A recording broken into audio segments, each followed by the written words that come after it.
एक लड़का बिना किसी यादों के एक जंगल से निकलता है। ना नाम, ना घर, ना कोई पहचान, लेकिन सबसे अजीब बात यह है कि उसके पेट पर नाभि तक नहीं है और ये सोता भी नहीं है। लड़का कौन है? क्या ये किसी एक्सपेरिमेंट का हिस्सा है या फिर कोई ऐसी मिस्ट्री जो दुनिया से छुपी हुई थी? आज हम लेकर आए हैं एक जबरदस्त साइंस फिक्शन मिस्ट्री जो हर एपिसोड के साथ और भी इंटरेस्टिंग होती जाती है। कहानी शुरू होती है। बिना कपड़ों के एक लड़का अजीब से लिक्विड में लथपथ जंगल के बीच पड़ा है। पहली नजर में लगता है जैसे किसी कॉलेज के लड़कों का मजाक का हिस्सा हो, लेकिन सच कुछ और ही है। लड़का न सिर्फ ये भूल चुका है कि वो कौन है, बल्कि ये भी नहीं जानता कि वो कहाँ है।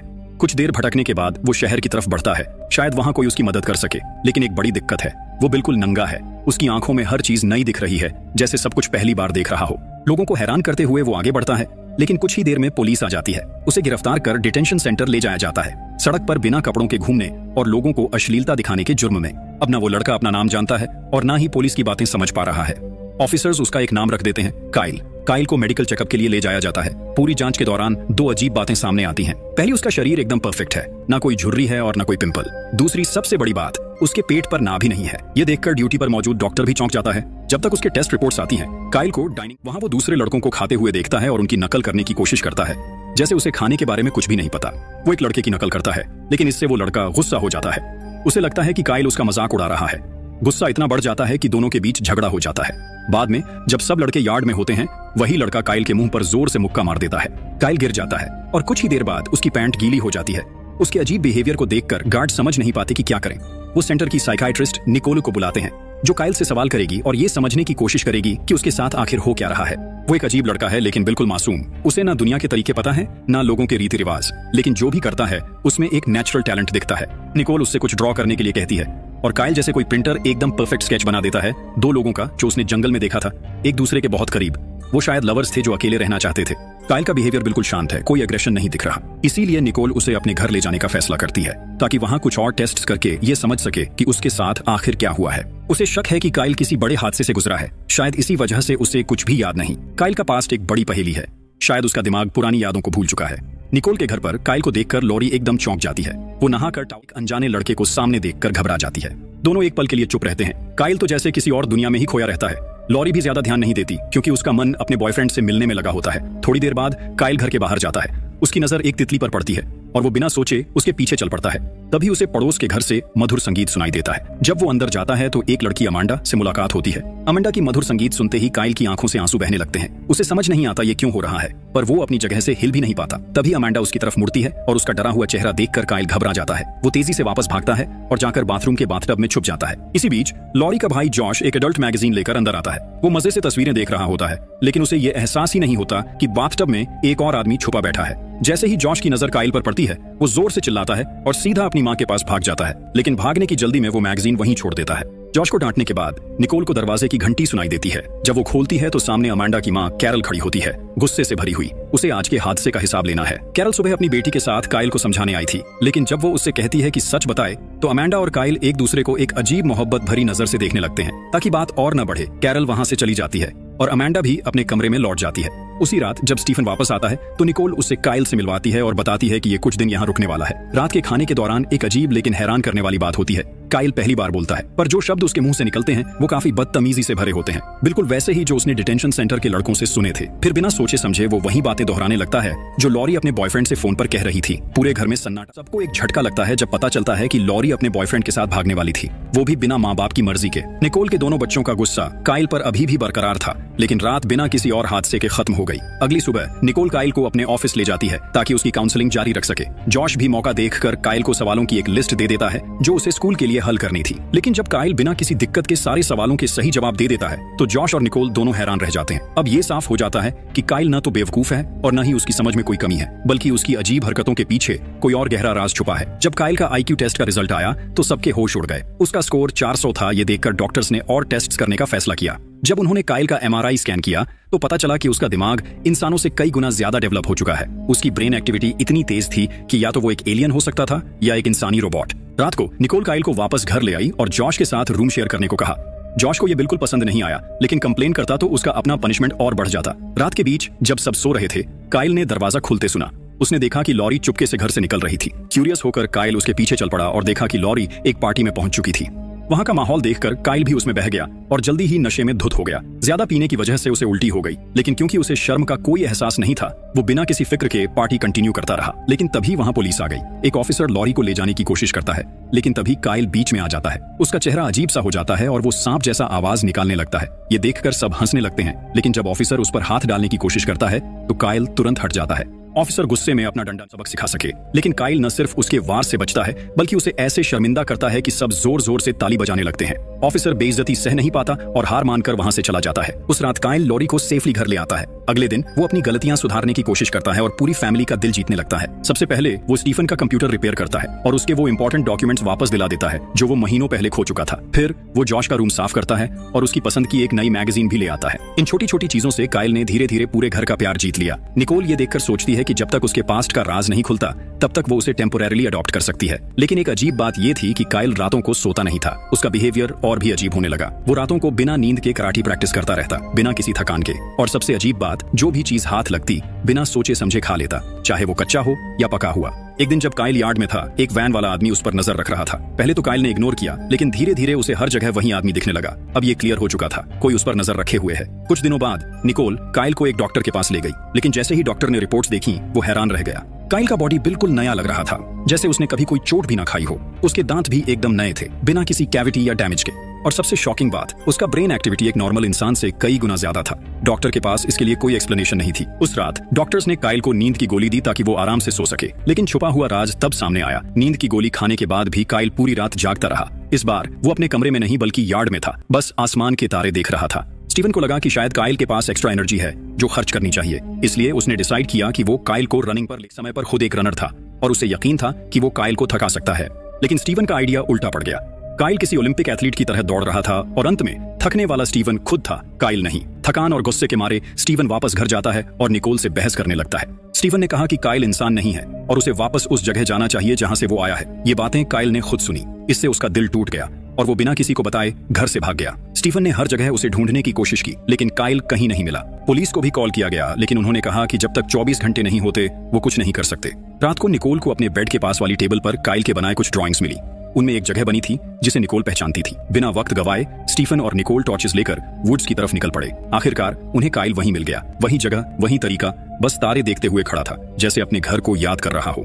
घर वापस आने के बाद स्टीफन ने अपनी गलती मानी और काइल से माफी मांगी। उसने उसे गर्म पानी से नहाने का प्रस्ताव दिया। वहीं जब काइल ने पहली बार रेडियो सुना, उसके सिग्नल्स के बीच आने वाली व्हाइट नॉइज ने उसे शांत महसूस करवाया। और उस रात पहली बार इतने दिन बाद काइल को नींद आ गई। अगले दिन कहानी एक नए मोड़ पर आ जाती है। पुलिस का एक फोन आता है निकोल के लिए। उनका कहना था कि उस जगह के पास जहां काइल मिला था एक इंसानी ढांचा पाया गया है। ये सुनकर निकोल चौंक जाती है। पुलिस का कहना था कि काइल एक कातिल भी हो सकता है, इसलिए उससे संभल कर रहने की जरूरत है। एजेंट टेलर ने निकोल को बताया कि जो हड्डियां मिली हैं उनमें किसी तेजी से जलने वाले पदार्थ का इस्तेमाल हुआ है, मतलब मौत रिसेंट है। साथ ही कुछ स्किन सैंपल्स भी मिले हैं जिन्हें एनालाइज किया जा रहा है। टेलर काइल से तुरंत सवाल जवाब करना चाहता था, लेकिन निकोल किसी तरह बात टाल देती है, कम से कम तब तक जब तक काइल उठ नहीं जाता। अगली सुबह जैसे ही काइल उठता है वो टीवी देखने की कोशिश करता है, लेकिन एंटेना खराब होती है। बिना किसी देरी के वो सीधे छत पर रिपेयर कर देता है, लेकिन जैसे ही वो नीचे आने लगता है वो छत से कूद जाता है और ये सब कुछ अमंडा अपनी आंखों से देख लेती है। अमंडा ये सब देखकर घबरा जाती है। वो सोचती है कि काइल छत से गिरकर चोटिल हो गया होगा, इसलिए उसका ध्यान भटक जाता है और उसकी कार कंट्रोल से बाहर हो जाती है। गाड़ी सीधा जाकर कचरे के बड़े डिब्बे से टकरा जाती है। तभी काइल बिना किसी चोट के उसके सामने आ जाता है। अमांडा ये देखकर और भी ज्यादा हैरान हो जाती है, क्योंकि उसने अपनी आंखों से देखा था कि काइल काफी ऊंची जगह से गिरा था, लेकिन उस पर एक भी खरोंच नहीं थी। कैरल, जो पहले ही काइल को पसंद नहीं करती थी, गुस्से में आ जाती है। उसके लिए गाड़ी का डैमेज ज्यादा बड़ी बात थी। गुस्से से वो अमांडा को धमकाती है कि उसका ड्राइविंग लाइसेंस वापस ले लेगी, लेकिन तभी काइल आगे बढ़कर सारी गलती अपने सर ले लेता है। ये देखकर कैरल और भी ज्यादा गुस्से में आ जाती है और चीख पड़ती है, मेरी बेटी से दूर रहो। उसी रात स्टीफन घर लौटता है और निकोल से अकेले बात करने को कहता है। वो बताता है कि पुलिस ने एक और चौंकाने वाली बात बताई है। जिस दिन काइल मिला था उसी दिन एक आदमी भी लापता हो गया था। अब निकोल और स्टीफन और ज्यादा बेचैन हो जाते हैं, लेकिन जो भी हो उन्हें ये नहीं पता कि उनकी सारी बातें एक और इंसान सुन रहा है। वही आदमी जो दिन भर काइल का पीछा कर रहा था। वो एक रिमोट माइक्रोफोन के जरिए उनका पूरा कॉन्वर्सेशन सुन रहा था। अगले दिन सुबह निकोल जब लड़कों का रूम साफ कर रही होती है तो उसे काइल के बनाए हुए कुछ ड्राइंग्स मिलते हैं। इन ड्राइंग्स में एक पैटर्न होता है। जब वो उन्हें ध्यान से देखती है और साथ में जोड़ती है तो उसे एक सिंबल दिखाई देता है, वही सिंबल जो क्राइम सीन पर मिला था। अब ये कंफर्म हो जाता है कि काइल वहां मौजूद था और हो सकता है कि उसका कोई कनेक्शन हो। दूसरी तरफ अमांडा ने लाइफगार्ड की नौकरी ले ली है। काइल, जो उसे पसंद करने लगा है, उसका ध्यान खींचने के लिए स्विमिंग पूल में जंप करने का प्लान बनाता है ताकि अमांडा उसे बचा सके, लेकिन छोटी सी गड़बड़ हो जाती है। लोग उस पर हंसने लगते हैं। उसका प्लान एक बड़े शर्मिंदगी में बदल जाता है। उसी दिन शाम को अमांडा निकोल के घर आती है ये देखने के लिए कि क्या काइल ठीक है। निकोल उसे अंदर आने देती है, लेकिन जब अमांडा उसके रूम में जाती है तो पता चलता है कि काइल वहां नहीं है।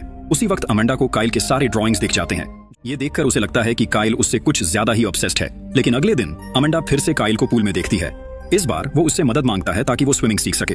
कुछ बेसिक टिप्स मिलने के बाद काइल पानी में इस तरीके से तैरने लगता है जैसे कोई एक्वामैन हो। ये देखकर सब चौंक जाते हैं और अमांडा भी हैरान रह जाती है। वहीं से अमांडा उसे इनवाइट करती है कि जब उसके पेरेंट्स घर पर न हो तो वो दोनों साथ टाइम स्पेंड कर सकते हैं। जब दोनों उसके घर पहुंचते हैं तो अमांडा अपने फादर के कुछ ड्राइंग्स निकालती है जो हाल ही में गुजर चुके हैं। हैरानी की बात ये थी कि उनके ड्राइंग्स और काइल के बनाए गए स्केचेस एक जैसे लग रहे थे। यही वजह थी जो अमांडा ने उसे वहां बुलाया था। बाद में काइल ने सोचा कि वो अमांडा के लिए एक खूबसूरत गिफ्ट बनाएगा। उसने अपने और अमांडा के फादर के आर्ट स्टाइल को मिलाकर एक कमाल का पोर्ट्रेट बनाया। अब बस उसे हिम्मत जुटाकर ये गिफ्ट अमांडा को देना था। उसी शाम एक पार्टी में जहां वो अमांडा से मिलने वाला था, उसका प्लान बिल्कुल बिगड़ गया। अमांडा पार्टी में अपने बॉयफ्रेंड चार्ली के साथ आई, जो काइल के लिए एक बड़ा झटका था। उसका पूरा प्लान जो उसने अपनी फीलिंग्स कन्फेस करने के लिए बनाया था तबाह हो गया। उस रात घर वापस आकर काइल बहुत उदास था। वो बस एक ही चीज सोच रहा था, वो कौन है, क्यों उसकी यादों में सिर्फ वो जंगल और तारे हैं। अगले दिन निकोल ने उसे बताया कि उसने एक दोस्त को बुलाया है जो हिप्नोसिस के जरिए उसकी यादों को जानने की कोशिश करेगा। काइल इस बात पर तैयार हो गया और सेशन शुरू हो गया। हिप्नोसिस के दौरान काइल अपने दिमाग में उस रात के जंगल के सीन में वापस पहुंच जाता है। वहां वो वही आदमी देखता है जो हमेशा उसका पीछा कर रहा था। ये आदमी किसी दूसरे शख्स से लड़ रहा था। फिर अचानक वो आदमी उस दूसरे आदमी पर गोलियां चला देता है और भाग जाता है। तभी काइल उसका नाम पुकारता है, टॉम फॉस। ये नाम सुनते ही निकोल का दिमाग घूम जाता है। उसे याद आता है कि जब वो पुलिस स्टेशन गई थी तब उसने ये नाम सुना था। टॉम एक नया ऑफिसर है जो कुछ ही दिन पहले इस शहर में आया है। ये बात और भी ज्यादा सवाल उठाती है। निकोल काइल से कहती है कि जो भी उसने देखा उसका एक स्केच बनाए। काइल बिना किसी गलती के एक परफेक्ट पोर्ट्रेट बना देता है और उस आदमी का चेहरा साफ बात वही चेहरा अखबार में छपता है। उस आदमी का नाम फेल्डमैन था, एक यूनिवर्सिटी प्रोफेसर जो ह्यूमन मेमोरी का एक्सपर्ट था। अब ये कंफर्म हो गया था कि जंगल में मिले हड्डियां फेल्डमैन की ही थीं। अब सवाल ये था, फेल्डमैन का काइल से क्या कनेक्शन है? इसका जवाब ढूंढने के लिए काइल यूनिवर्सिटी जाने का फैसला करता है। यूनिवर्सिटी पहुंचने के बाद एक बड़ा सरप्राइज उनका इंतजार कर रहा होता है। जैसे ही काइल एक फोटो देखता है जिसमें फेल्डमैन के स्टूडेंट्स दिख रहे होते हैं, उसका दिमाग हिल जाता है। उसी फोटो में एक लड़का खड़ा है जो और कोई नहीं बल्कि खुद काइल है। लेकिन जब फेल्डमैन की असिस्टेंट हॉली से पूछा जाता है तो उसे काइल के बारे में कुछ भी याद नहीं आता। वो कहती है कि उसने सालों तक प्रोफेसर के साथ काम किया है लेकिन उसने कभी भी काइल को नहीं देखा। काइल उसे फोटो दिखाता है। हॉली थोड़ी कंफ्यूज्ड लगती है लेकिन फिर भी वो मान जाती है कि काइल के साथ कुछ मेमोरी टेस्ट किए जाएं। और यहाँ एक और शॉकिंग बात सामने आती है, काइल हर एक टेस्ट में 100% स्कोर करता है। हॉली हैरान रह जाती है, ऐसा पहली बार हुआ था। एक्साइटमेंट में वो बताती है कि फेल्डमैन की रिसर्च इंसानी दिमाग की लिमिट्स को तोड़ने के बारे में थी।